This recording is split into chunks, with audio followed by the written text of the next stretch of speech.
Je vais dire quelque chose qui va peut-être pas plaire à tout le monde, mais je pense que les sacs Chanel en 2026 en boutique ne valent clairement plus leur prix. Et pourtant, comme vous le savez, j'ai ma propre entreprise de revente de seconde main, donc j'en ai vu passer, j'en ai revendu, j'en ai acheté moi-même, j'en ai porté, j'en ai analysé énormément, tout type de matière, tout type de coloris, tout type de modèle. Et aujourd'hui, je vais vous expliquer pourquoi, en fait, je pense ça. Donc dites-moi déjà dans les commentaires ce que vous pensez de ce que je viens de vous dire.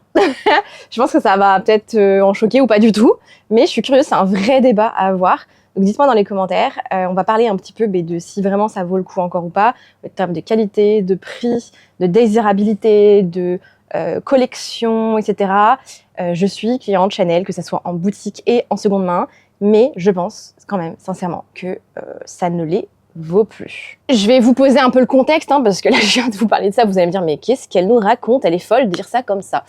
Chanel a énormément augmenté ses prix, surtout après Covid. Donc le post-Covid, 2020, 2021, 2022, 2023, les prix ont explosé. On passe d'un Chanel Timeless, donc le 11-12, le classique, aux alentours en boutique de 5-6 000 euros à 10 000 euros, ce qui est énorme. Aujourd'hui, un Small Timeless, on est à 9 900 euros. Un Medium, on est à 10 300 euros. Un Jumbo, on est à 11 100 et je crois un Maxi Jumbo, on est à 11 900 ou quelque chose comme ça.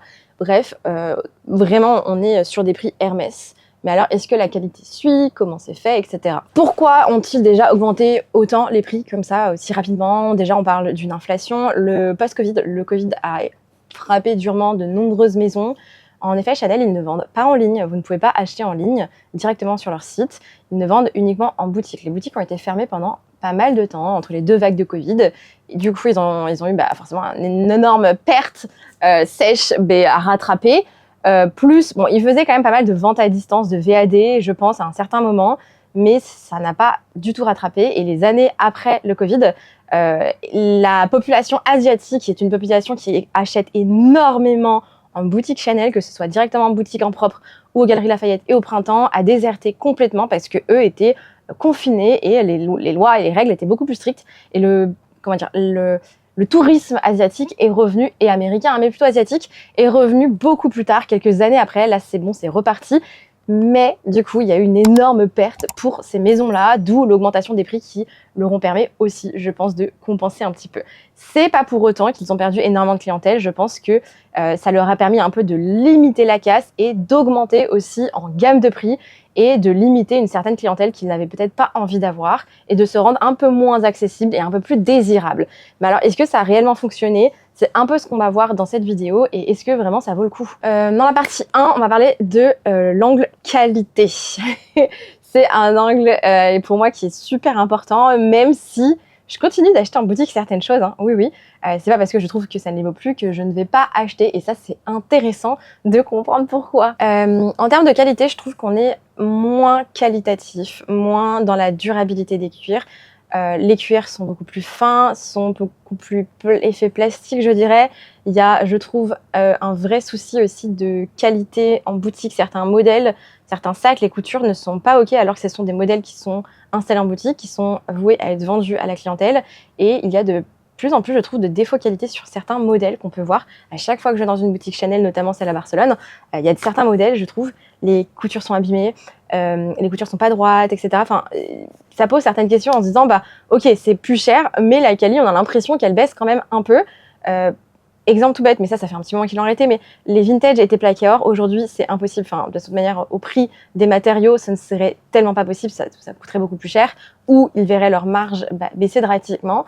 Après, on ne peut pas leur en vouloir dans le sens où ils mettent un budget marketing monstrueux, un budget dans les collections, dans les designs, etc., qui est monstrueux aussi. Et ce sont des gens qu'il faut payer. Il y a vraiment énormément de métiers, de petites mains derrière. Et il faut prendre ça en compte, bien sûr, sans compter l'inflation, le prix des boutiques qui augmente, le prix des locaux, ils embauchent du monde, etc. Enfin, tout ça fait que, à la fin, puis l'augmentation des impôts pour les sociétés. Oui, il y a des grosses défiscalisations en France, mais ça n'empêche qu'il y a quand même une grosse partie d'impôts, de TVA, tatata. Il y a plein de choses comme ça qu'il faut prendre en compte sur le prix de vente qui va se refléter parce que c'est des coûts qui sont inclus in fine. Je trouve qu'il y a quand même beaucoup de collections qui sortent. Il y a des cuirs des fois qui sont plus qualitatifs que d'autres au niveau des années. Pareil, il y a quand même beaucoup de SAV. Le SAV est hyper variable. Donc j'ai fait une dernière vidéo il n'y a pas longtemps que je vous mettrai peut-être à l'écran là, de mon expérience qui a été hyper bien. Mais ça n'a pas toujours été le cas. Mon ancienne expérience avec le SAV Chanel avait été catastrophique. Même boutique, pas le même produit, mais même boutique et même marque. Donc Chanel, Barcelone. Et ça a été catastrophique la première fois. La deuxième fois a été ultra professionnel et très luxe de ce qu'on attend, exactement de ce qu'on attend d'une maison. Donc ça réchauffe quand même l'expérience. Mais pour vous dire qu'il y a vraiment des variations. Donc ça peut arriver à tout le monde, hein, vraiment. Enfin, il faut quand même pas s'arrêter sur une mauvaise expérience, c'est important, même s'il faut quand même en parler. Mais il faut aussi dire quand ça va bien, et c'était le but de la dernière vidéo, c'était de vous montrer que malgré que j'ai eu une très mauvaise expérience, j'ai retenté le coup. Et là, ils se sont vraiment mis le paquet. Et je trouve qu'il y a une vraie belle expérience, ce qu'on devrait tout le temps avoir quand on s'attend à avoir du luxe. Bref, qualité aussi des bijouteries. Je trouve que les bijouteries sont moins quali, se ternissent un peu plus vite, sont plus légères. Je pense qu'ils jouent aussi sur le côté qualité et grammage. C'est là où ils vont gagner un petit peu et grappiller un peu d'argent à droite à gauche. Pour le cuir, ça peut aussi s'expliquer sur le fait qu'il y ait beaucoup de lois qui ont changé sur les traitements des cuirs, les produits qui sont utilisés pour le traitement du cuir, des tanneries, coloris, etc., qui pouvaient potentiellement, je pense, être un peu dangereux, nocifs pour la santé. Or, maintenant, c'est de plus en plus strict par rapport à ça et c'est aussi peut-être ce qui peut expliquer le changement et les cuirs sont plus traités de la même manière, etc., parce que je vois exactement la même chose chez Hermès. On verra dans quelques temps le mien quand il deviendra un petit peu vintage. Qu'est-ce qu'il adviendra du cuir? Est-ce qu'il va patiner comme les anciens? Mais je trouve que le grain n'est absolument pas pareil et je trouve qu'il est moins quali aussi. Pourtant, on parle de la maison Hermès. Mais du coup, quand on achète un sac de ce prix-là, on n'achète pas juste un sac, on achète toute une expérience autour, on achète une qualité, une constance, on achète du luxe, un vrai service et que ça soit à l'achat du sac, mais aussi à l'après, qui pour moi est limite le plus important, le SAV. Comment entretenir la relation qu'on a avec la marque, tout simplement. Et ce sont des choses qui sont importantes. Maintenant, on va parler du rapport prix-valeur. Ça aussi, je veux vraiment avoir votre avis sur la question parce que j'ai certains avis, mais ce n'est pas forcément universel. Chacun et chacune a ses avis et ça, c'est cool, c'est important et on peut débattre sur la question. Je suis pas non plus experte stratégie Chanel, je ne suis pas experte produit Chanel. Donc s'il y a des personnes qui sont chez la Maison Chanel qui peuvent nous aiguiller sur les pourquoi du comment, qui peut-être bossent dans des tanneries avec certains cuirs Chanel, toujours très intéressant d'étayer certains propos et d'avoir vos avis aussi sur la question parce que je pense que tout le monde est quand même d'accord, mais ça n'empêche pas les ventes et la désirabilité de cette marque. C'est ça qui est fou. Donc il y a quelques années, donc en 2020, c'est-à-dire il y a 6 ans déjà, on est en 2026, hein, ça passe vite. Le sac Chanel Timeless, on prend toujours le même parce que c'est vraiment l'emblématique, le plus classique et le plus facile à comparer, mais tout a augmenté. Mais on était vraiment aux alentours des 5-6 000 et là on est passé à plus de 10 000 € pour le même modèle. Ça pose des questions en disant, ok, alors le prix a fait une énorme augmentation en pourcentage. Qu'est-ce qui fait ce prix? Est-ce que la qualité autour de ce prix a augmenté? Est-ce que le service a augmenté? Est-ce qu'il y a un petit quelque chose en plus? Et la réponse est pas forcément, et non même. Je trouve ça dommage, c'est le jeu aussi, et je pense que c'est une vraie stratégie de la qu'a eu Chanel, déjà d'éponger les coûts et la perte qu'ils ont connue durant le Covid, mais surtout augmenter en gamme, et c'est pas pour autant que les boutiques se désemplissent. Au contraire, il y a énormément de monde dans les boutiques. Exemple du nouveau Chanel 25 qu'ils ont sorti, ça c'est le hold-up du siècle, littéralement. C'est un sac que je pourrais m'acheter, mais le prix me freine un peu, j'avoue. Mais je l'adore, il est magnifique, c'est un sac, vous êtes hyper nombreuses et nombreux à l'avoir acheté, et vous avez raison, c'est un sac qui est très pratique, qui est tendance, qui est sympa, on verra comment ça évolue, mais je pense qu'il est voué à être un beau classique de la maison, peut-être même plus que le Chanel 22, à mon sens. Qui a été assez passager, même si ça dure un peu, mais on l'en voit beaucoup moins. La Chanel 25, ils le sortent vraiment à toutes les sauces. Et j'ai l'impression qu'il y a un plus gros engouement par rapport au Chanel 22, par exemple, qu'ils avaient sorti et qui a duré, mais pas tant que ça, même si maintenant il est considéré comme classique. Je trouve que le pari est bien réussi et plus rapidement qu'un Chanel 19 ou un Chanel 22, je trouve, pour le moment. À voir ce que ça donne dans quelques années, si on le voit toujours. Mais il est inscrit dans les classiques chez la maison, ils lui ont donné un nom, il est dans les catégories, etc. de sacs. Donc je pense que ça peut être intéressant de voir l'évolution de ce sac. On est entre les 5 et 6 000 € en fonction de la taille et du modèle. C'est un sac qui est très pratique. Et malgré que la qualité soit moins au rendez-vous, que les prix aient augmenté, on a envie d'acheter Chanel parce que la désirabilité en ce moment est forte. On le voit de partout. Tout le monde achète, donc on a envie d'acheter. Et l'avantage, le gros avantage de chez Chanel, je trouve, c'est qu'ils font beaucoup de collections. Mais alors, monstrueusement. Il y a entre 6 et 8 collections par an, je crois, qui sortent. Et vous y trouvez toujours votre bonheur, que ce soit chaussures, petites maroquineries, bijoux, les sacs, les accessoires, les pochettes. Il y a toujours un truc sympa. Il y a aussi des pièces exceptionnelles qui sortent, des sacs du soir, pailletés, diamants, tatata, des pièces dingues. Et souvent, par boutique, ils ont très peu de pièces. Ils n'ont pas toute la collection. Donc, c'est toujours un peu compliqué d'avoir telle pièce. Et c'est comme ça qu'ils jouent le jeu. Ils commandent très peu de quantité et il faut aller piocher à droite, à gauche dans certaines boutiques si vous voulez avoir la chance d'avoir le modèle. Ils en sortent tellement que du coup, il y a moins de quantité, plus de désirabilité et derrière, les pièces, des fois, se vendent au même prix, voire un peu plus cher qu'en boutique. C'est pas tout le temps, c'est quand même encore assez rare, mais vous perdez pas énormément d'argent sur les derniers modèles qui sortent. Tout dépend de ce que vous achetez. Il y a des modèles qui sont très tendance. Et là, par exemple, le Chanel 25, actuellement, vous pouvez l'acheter des fois plus cher qu'en boutique parce qu'il est très compliqué à avoir en ce moment. Il limite la production énormément et je pense qu'ils ne s'attendaient pas à autant d'engouement pour ce modèle. Et ils se sont fait un peu avoir parce que tout le monde l'a partagé. Pareil, le nouveau Chanel avec les longues poignées. Pareil, celui-ci, il y a un petit engouement qui s'est joué et il a été très compliqué à avoir. En ballerine, par exemple, les ballerines denim en jean, celle que j'ai réussi à avoir à New York, j'ai dû aller à New York, enfin j'y étais et je les ai vues, mais c'était la dernière paire, sold out de partout en Europe et les gens les payaient plus cher en seconde main. Ils ont ressorti pas mal de ballerines en denim, mais il n'y a plus le même engouement, mais ils surfent sur les vibes de tendance et ils ont raison parce que ça fonctionne. Ils surfent sur les couleurs, sur les modèles, sur les matières et ça marche et je trouve qu'ils sont très clever là-dessus et même si c'est moins quali et c'est plus cher, on a envie d'acheter et je m'inclus dedans, j'ai envie d'acheter. Donc on n'a pas les moyens, on fait avec ce qu'on peut, etc. Mais la désirabilité chez Chanel en ce moment, je trouve, est très forte. Et ils sont très forts là-dessus. Ils sortent beaucoup de collections, beaucoup de choses différentes qui peuvent plaire à tout le monde. Il y a forcément au moins une pièce qui va vous plaire dans la collection en général, dans chaque collection.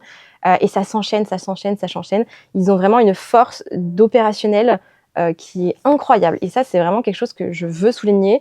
Que j'apprécie chez Chanel, c'est de plus en plus prendre un peu plus de risques sur les modèles. Il y a certaines années, c'était un peu plus linéaire, cadré, et là, je trouve qu'ils prennent plus de risques sur les matières, les couleurs, les modèles qui sortent. Ils essaient de tenter des trucs, que ça marche ou que ça marche pas. Là, par exemple, ils ont sorti un beau cabas, maxi cabas, j'aime bien, simple, mais il fait un peu Chanel 25, mais version cabas, et je le trouve joli, je le trouve tendance, classique, mais à la fois femme moderne.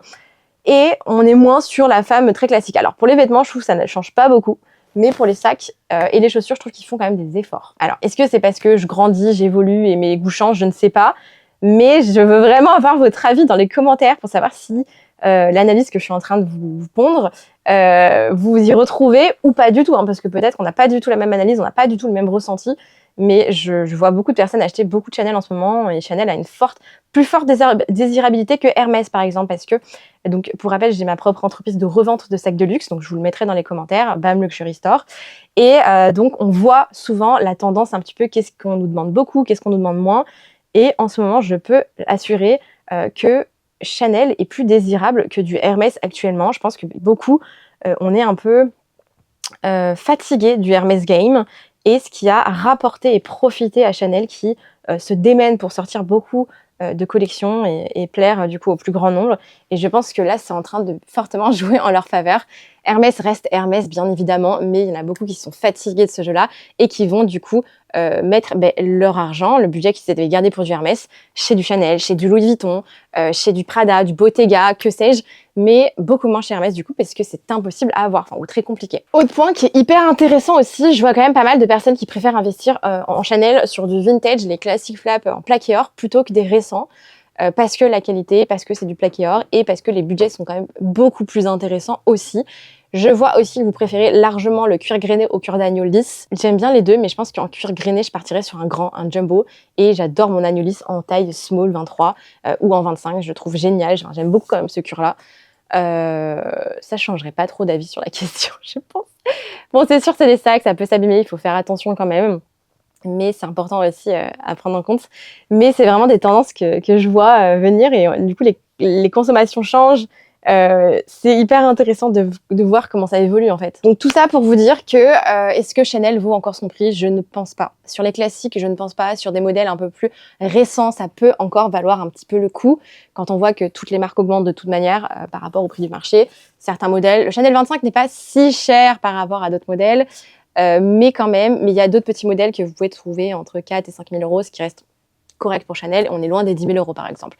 Mais sur les modèles classiques, je pense qu'il est plus intéressant maintenant de partir sur de la seconde main en très bon état qu'en boutique, sauf si vraiment vous voulez une vraie expérience boutique, vous avez les moyens et que vous n'avez aucun problème à dépenser cet argent-là, foncez bien évidemment. L'expérience boutique est hyper sympathique et on va pas se mentir, on adore. Enfin, moi j'adore aussi acheter en boutique et pourtant j'achète aussi en seconde main parce que j'ai mon entreprise là-dedans. Mais tout ça pour vous dire que faites en fonction de vos choix, vos envies, votre budget. Si vous préférez acheter en boutique, go for it. Si vous préférez acheter en seconde main, go for it aussi. Il y a des avantages dans les deux et c'est vrai que c'est toujours intéressant de bien comparer. Mais il y a des modèles, effectivement, chez Chanel, vous ne pourrez pas les acheter en seconde main ou pas avant un certain temps parce que tellement de collections et de modèles qui sortent que ça limite de les trouver en seconde main. Vous n'allez pas les trouver de partout, quoi, et ça devient un peu des petites éditions limitées très difficiles à trouver. Sans parler du prix, qui peut être quand même correct en seconde main, mais ça va être la facilité à trouver la pièce qui va se complexifier en fait. Voilà pour la vidéo du jour, n'hésitez pas à vous abonner et surtout à me dire ce que vous pensez de cette analyse dans les commentaires. Très preneuse de vos avis aussi sur cette question Chanel qualité, prix et désirabilité et tout. Puis je vous retrouve pour une prochaine vidéo très bientôt. J'espère que le contenu vous plaît ces derniers temps. J'essaie de vraiment plus axer sur le côté expertise et donner mes avis sur certaines collections, certains points importants dans le monde du luxe. N'hésitez pas à me donner des petites idées de vidéos que je peux faire, qui vous plairaient d'avoir et surtout de voir. Je dois bientôt sortir le avant-après des travaux à l'appart. C'est pas fini, mais on a fait le sol. Donc ça, il faut que je vous le montre. Qu'est-ce qui a un peu changé en fait par rapport à quand on l'a eu, quand on l'a acheté, et parce qu'on l'a acheté en septembre 2024. Oh, ça date déjà, merci Vincent. Ça date, donc on n'a pas fait grand, enfin on fait petit à petit en fait, parce que déjà de 1, on manque de temps, et que c'était gros budget, et qu'on fait petit à petit, on n'est pas pressé, et qu'on pouvait déjà vivre dans l'appart, donc c'était un bon point, voilà. Et c'était plus de la déco, travaux, que tout refaire, quoi. Et deuxième vidéo que je dois vous sortir, que je dois surtout me faire le montage, c'est un montage qui est beaucoup plus long et compliqué, c'est mes meilleures adresses à Barcelone, mes bonnes adresses food, surtout restaurant, bar, que vous allez pouvoir utiliser, parce que pour les personnes qui débarquent, je vis à Barcelone avec mon compagnon depuis 4 ans et quelques maintenant, 4 ans et demi, et du coup vous m'avez demandé une vidéo sur mes recommandations et je vais vous faire ça. J'attendais de bien avoir filmé dans tous les restos, qu'on y soit bien allé, ça fait des mois que je prépare la vidéo, et là je veux vraiment vous faire un montage sympa et pas juste vous poser ça comme ça. Sauf que ça prend du temps de faire le montage de ce genre de vidéo, donc il faut que je recompile tout ce que j'ai filmé, que je récupère tout, j'avais pas tout bien rangé, donc ça sortira bientôt aussi. Mais c'est 2 montages qui prennent du temps, donc mais je les ai faites, il faut maintenant que ça sorte. Et sinon vous aurez d'autres vidéos type sit down où je vous parlerai du monde du luxe, des nouvelles collections. Bisous, à bientôt.